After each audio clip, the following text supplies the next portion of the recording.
Greetings, fellow inmates, here on the prison planet called Earth. I'd like to continue my discussion of my staff notation system. The only key feature is the multi-designation note. That's the only key feature.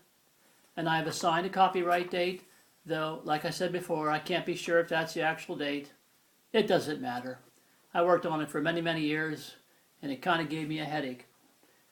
Now, as I was working on this, actually, as I was living my life, there was two underlying themes that were pertinent to my musical life. Two underlying themes. One was the theme of the Year of the Rat, the Chinese. The correlation in Western would be Gemini. I talked about that. I won't go into big detail. And another underlying theme throughout my musical ventures and studies was the philosophical thought process of Immanuel Kant, which I already talked about. All right, so I won't get crazy. And I tried to show in detail how the Year of the Rat played not only a profound musical part in my life, but also a very spiritual and mystical part. 1960, there was Inception, I talked about, the beginning at my grandmother's piano. 1972, Interoception, Exteroception. Borrowed that book from my former high school. 1984, got my keyboard magazines, etc., etc. You already know about that. 1996, I developed a whole bunch of concepts. 2008, I finally published a book after being lazy for quite a while, but I finally published it. And now it's up to you guys. It's up to the world to say, hey, this is a bunch of crap, I hate it. Or, I really like it, I'd like to study this. Or maybe even use it. Next year will be the Year of the Rat. Next year. Will I get any new ideas? Will this thing continue, this process, this strange thing that happened in my life? Or will I drop over dead? I don't know. We will find out. Now, in my previous discussion on my system, I stressed clearly that one key on your piano or your accordion can be used for 3 different notes, 2 or 3 different notes. I already explained that and I won't go into detail. Then I made this chart to show you precisely what I was talking about. You have your piano key and your correlated notes. I talked about that. You have your sharp keys, your correlated notes, and I showed you the exception, the little arrow there, that the G sharp key can be used only for the notes G sharp and A flat, because the G sharp key is trapped in between 2 other sharps, and that's very important because we're going to get into that in my next video. Very important. Now, I thought this a long time ago, probably close to 1996 when I was wrapping up my other ideas. And my other ideas, as I mentioned, are in this book here, but I'm going to give you all this stuff. I'm going to give you all this stuff for free. Now, I thought if there can be multi-correlation keys, all right, why? Well, you could call them multi-designation keys, but if there could be multi-correlation keys or multi-designation keys, why can't there be a multi-designation note? Why can't there be a multi-designation note? All right, this note here, my multi-designation note, would stand for either G sharp 4 or A flat 4. I talked about that, right? But I also stressed something. I stressed something very important. I said my system is not necessarily enharmonic. All right? I explained enharmonic before, repeatedly. I said, but my system is not necessarily enharmonic. I said, when I was thinking this through, it took decades, I thought, could we go beyond? Could we go beyond in thinking what we've already thought? And usually when you think beyond, you think forward. You don't think backward. But in my case, having the warped mind that I have, I thought, you know what, to go beyond, you can go in any direction. So what I did was, I went beyond, and I thought of the multi-designation note. Now, usually when you think beyond, ordinarily you would think in your mind left to right. here in America, I don't know what other countries do, but normally you think you're going in this direction. But I thought, no, I'm going to place my idea, my concept, in front of the traditional enharmonic concept. I'm going to put it in front. You see, then my multi-designation note will designate one of two notes in the case of G sharp. Now remember, we talked about that. Only two notes can be represented because it's trapped between two sharp keys. Now, down here's another example, all right? This multi-designation note can designate one of three notes: E double sharp, F sharp, or G flat. Now they are enharmonic. The multi-designation note is not enharmonic. So you see here that this multi-designation note would represent a tone sounded at the pitch of 415.3 hertz, and this multi-designation note would, when played, would produce a sound at roughly 369.99 hertz, and so forth. And the same with all the other 5 sharp keys or multi-designation notes. All right. So I wanted to make that perfectly clear. The concept went beyond, but it went kind of backwards. I stuck it in where somebody previously failed to think and missed something. I stuck it in.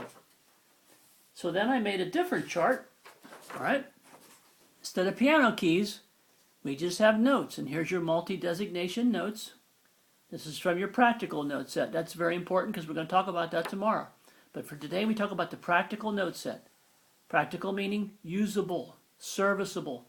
And you see here that these multi-designation notes can designate 2 or 3 different notes. It's hard to make that big with my little tiny phone. So we have that. We have samples of multi-designation notes with the stems going up, just like you would in traditional. All right. You have examples of multi-designation notes with the stems going down, like you see traditionally. No big difference. And I mentioned if you want to, you don't have to, but if you want to, you can use the multi-designation note head to make key signatures. You don't even have to do all traditional signatures. You can make up your own, which I do in my book. I show how you can make mode signatures. I talk about that. But you can use them for that. And the thing is, we talked about the staff. And we're going to talk about it in my next video because there's a problem and we're going to talk about it. But we said, you know what? We're going to keep this.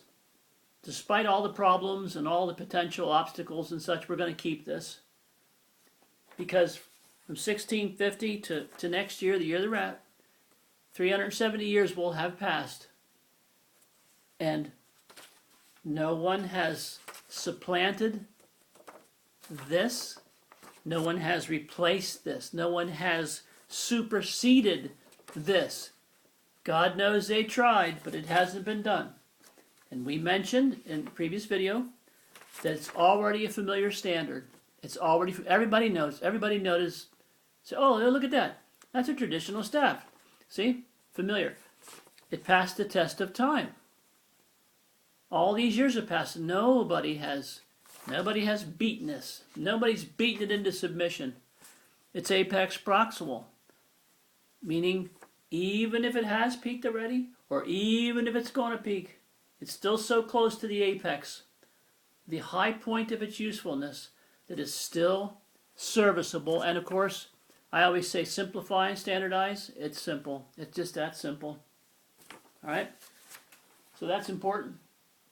Now, and as I mentioned, you might think this is silly, but there's a number 9 in here. 5 lines, 4 spaces, the number 9. You say, that's silly, Joey. I don't believe that stuff. That's a bunch of crap. Well, is it?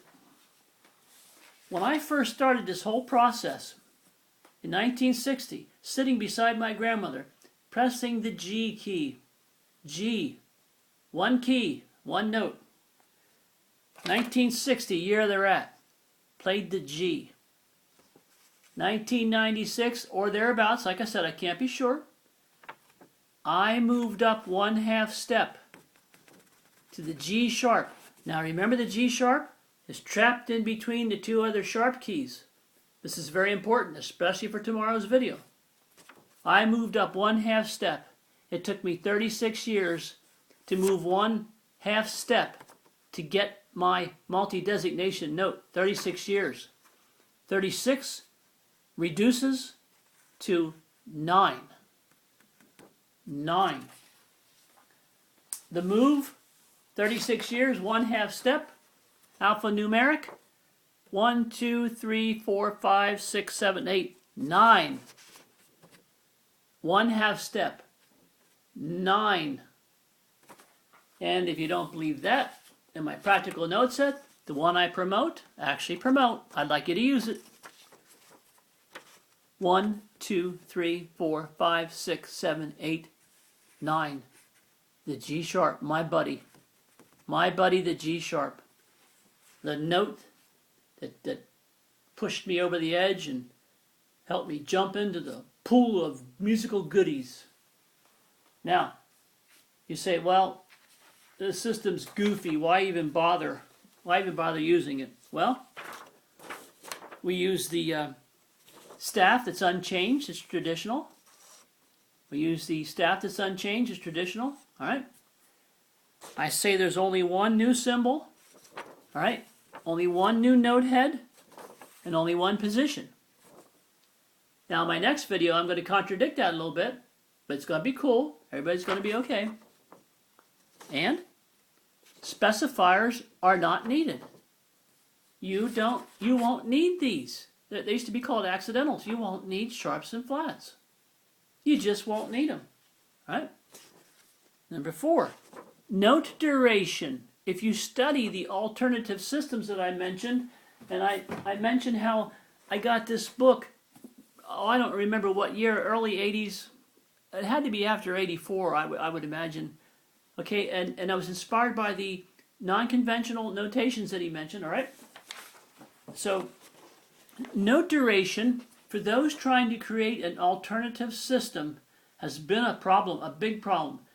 Note duration is not a problem in my system. You'll figure that out when you try to use it.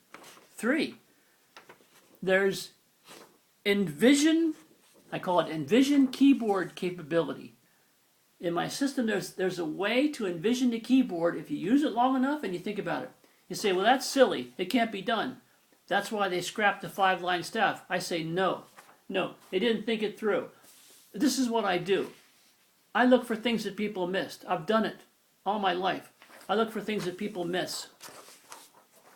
I think, did they take it as far as it could go? Well, if you use my system here, you're going to have your multi-designation note, C sharp, D sharp, F sharp, G sharp, A sharp, etc., etc.